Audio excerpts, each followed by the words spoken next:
अस्सलामुअलैकुम व्यूअर्स, मैं हूं आपका होस्ट तौकीर आफ्ताब और आप देख रहे हैं मेरा YouTube channel conceptual maths with Tauqeer Aftab. तो व्यूअर्स, अपने सिलसिले को आगे हम बढ़ाते हैं। लास्ट टाइम जो पढ़ा था वो था properties of real number with respect to addition and multiplication. अब एडिशन और मल्टीप्लिकेशन के बाद जो हमारा टॉपिक है वो है properties of equality of real numbers, कि इक्वलिटी के अंदर कौन कौन सी, जब कोई रियल नंबर्स होते हैं उनकी इक्वलिटी की अगर बात हो रही हो तो उस सिलसिले में कौन कौन सी प्रॉपर्टीज़ जो हैं वो यूज़ होती हैं। तो प्रॉपर्टीज़ के नाम मैंने लिख दिए हैं, तो आइए इनको स्टडी करते हैं। सबसे पहले रिफ्लेक्सिव प्रॉपर्टी। अगर हमारे पास कोई सा एक रियल नंबर है a, तो इधर लिखेंगे for all a belongs to r, मतलब एक रियल नंबर है a, कोई सा भी रियल नंबर है, कुछ भी हो सकता है, इसलिए फॉर ऑल लिखा हुआ है। For all a belongs to a, मतलब जितने भी रियल नंबर्स हैं उनके लिए ये प्रॉपर्टी अप्लाई होगी। तो a हमने एक रियल नंबर लिया, तो कोई भी अगर हम रियल नंबर लें तो वो हमेशा अपने इक्वल होगा। हमेशा किसके इक्वल होगा? अपने इक्वल होगा।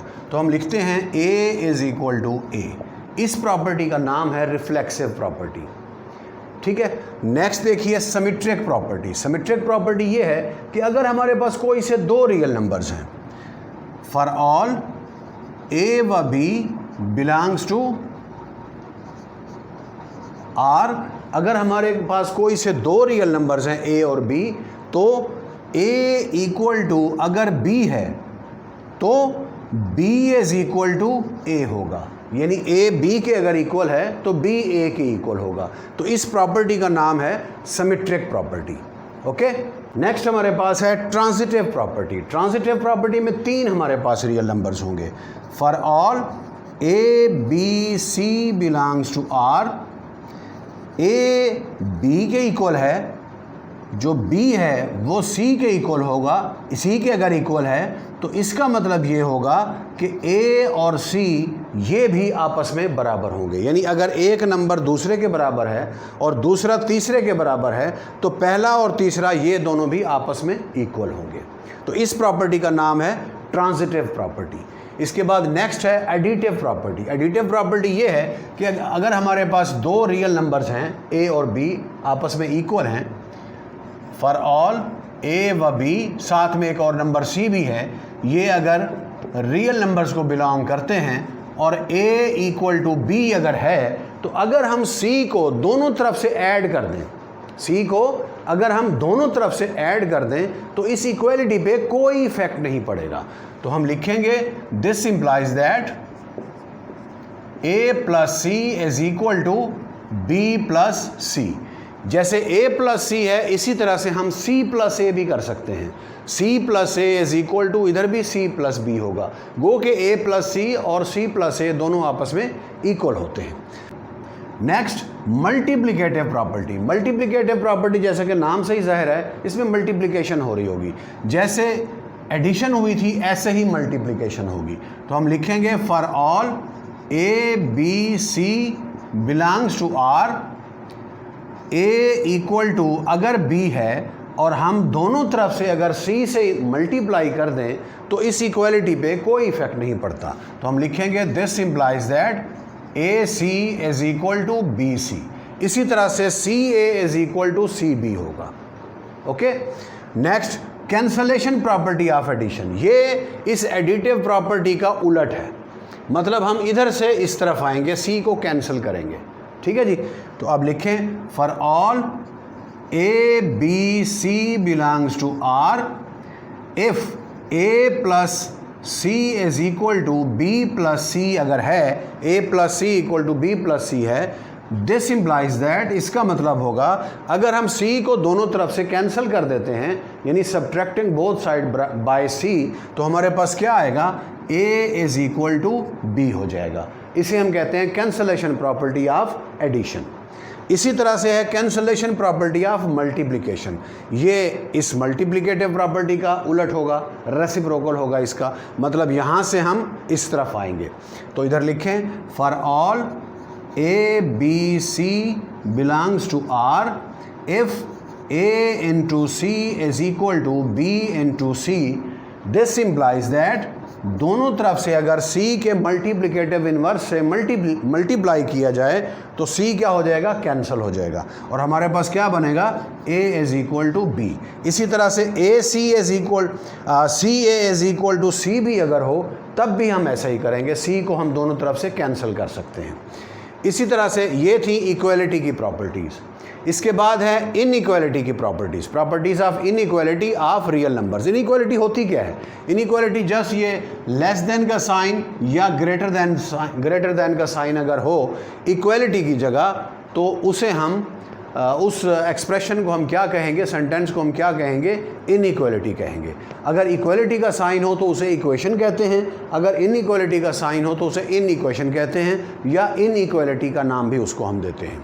तो बहरहाल इसमें सबसे पहले जो ये नाम लिखा हुआ है इसकी प्रोनाउंसिएशन मुख्तलिफ लोग मुख्तलिफ करते हैं, इसे प्रोनाउंस करते हैं। कुछ लोग इसे ट्रीचोटोमी कहते हैं, कुछ लोग इसे ट्राइकोटोमी कहते हैं, कुछ लोग इसे ट्रीशोटोमी भी कहते हैं।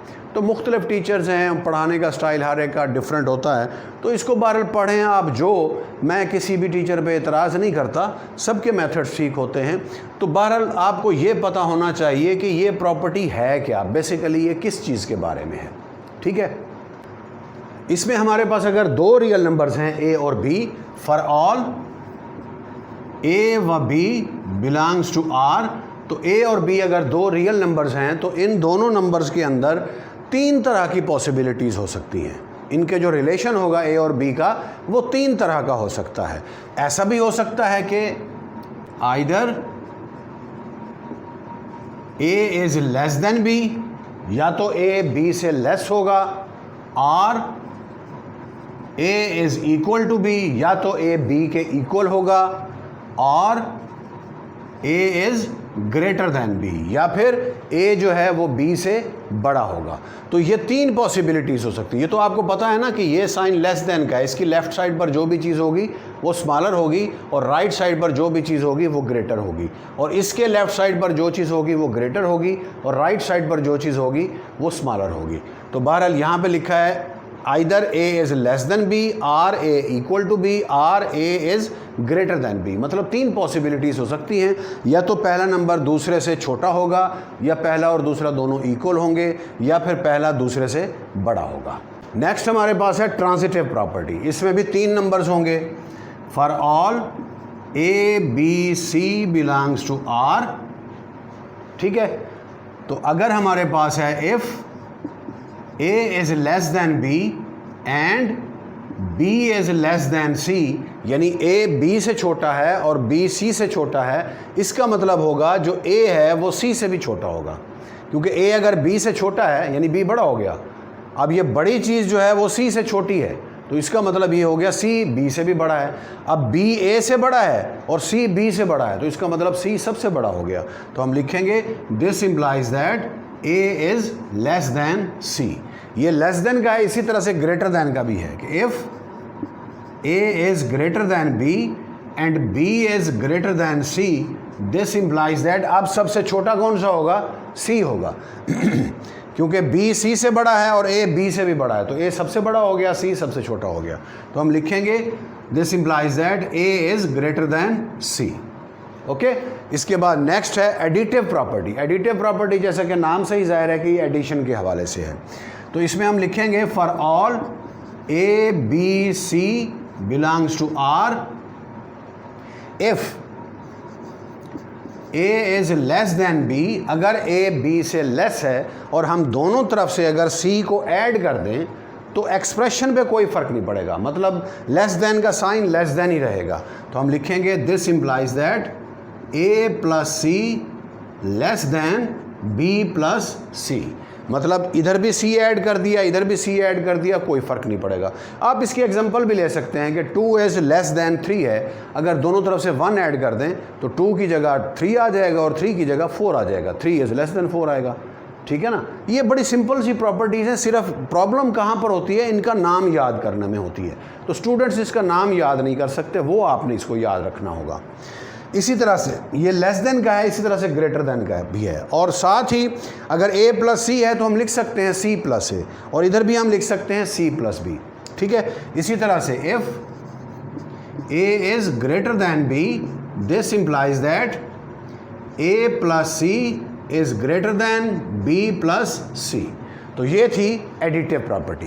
इसके बाद कुछ प्रॉपर्टीज़ और भी हैं, वो हम करते हैं, लेकिन उससे पहले मैं स्क्रीन से हट रहा हूं। अगर आपने नोट करना है तो वीडियो पॉज करके इसे नोट कर लीजिए।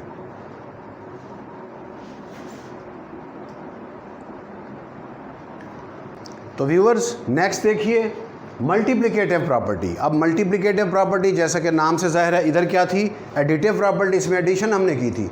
इधर क्या करेंगे हम, मल्टीप्लिकेटिव प्रॉपर्टी है तो हम मल्टीप्लाई करेंगे। तो इसके लिए भी हमें 3 की ज़रूरत होगी, 3 real numbers. For all A B C belongs to R. अब इसके अंदर अगर A is less than B है, अच्छा इसके साथ एक और कंडीशन भी है कि if C is greater than 0, यानी सी पॉजिटिव है। नेगेटिव से थोड़ा सा रिजल्ट चेंज होता है, वो मैं आपको समझाता हूँ कैसे। सबसे पहले सी इज़ ग्रेटर दैन 0 है, A is less than B है। दिस इम्प्लाइज दैट अगर दोनों तरफ से सी से मल्टीप्लाई कर दिया जाए, यानी a C is less than b c हो जाएगा। इसी तरह से ए सी की बजाय अगर सी ए कर लें तब भी ठीक होगा, c a is less than c b. इसी तरह से if a is greater than अगर बी हो, this implies that A C is greater than b c और c a is greater than c b. ठीक है, वैसे ये ए सी और सी ए दोनों इक्वल होंगे, बी सी और सी बी ये भी दोनों इक्वल होंगे। ठीक है, ये तो था पॉजिटिव के लिए, अगर हमारे पास सी पॉजिटिव हो। अगर सी नेगेटिव है तो थोड़ा सा गड़बड़ हो जाती है। मैं यहाँ पे आपको क्लियर कराता हूँ कैसे।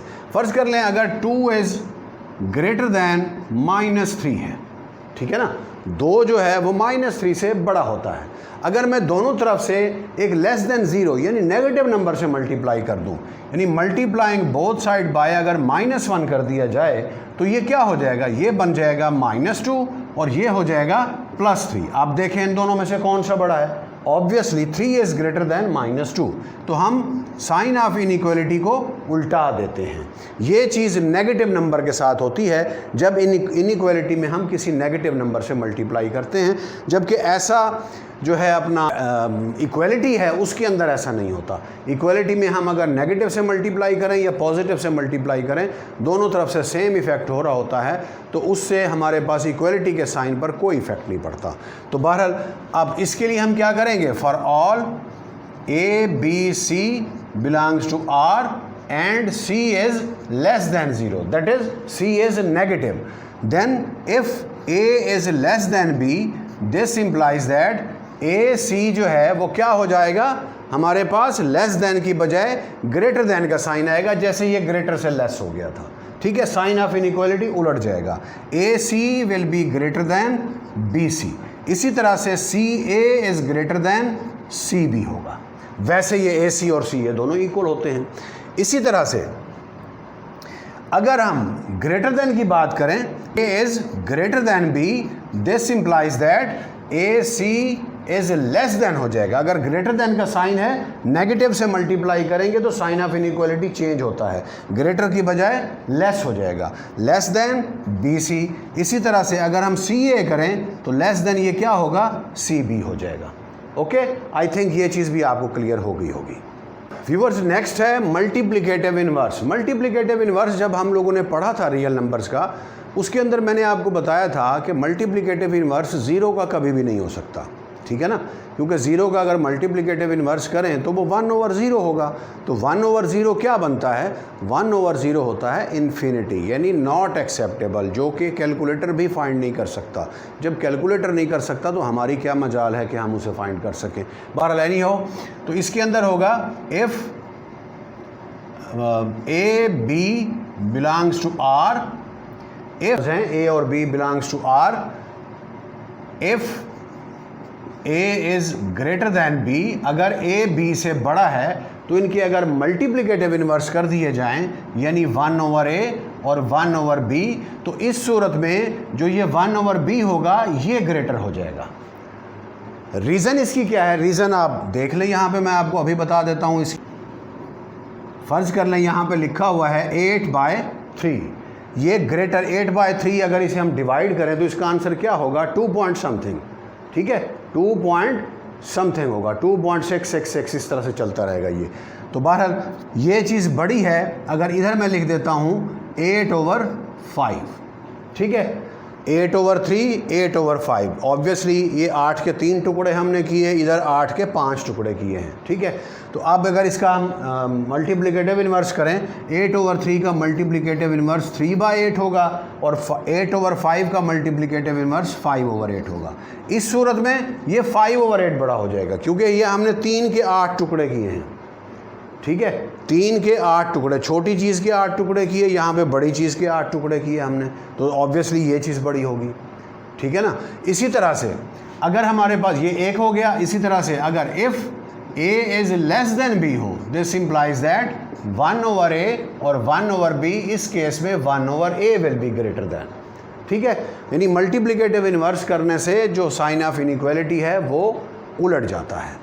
तो व्यूअर्स, ये था आपका आज का लेक्चर। मैं स्क्रीन से हट रहा हूँ, आप इसको भी नोट कर लीजिए।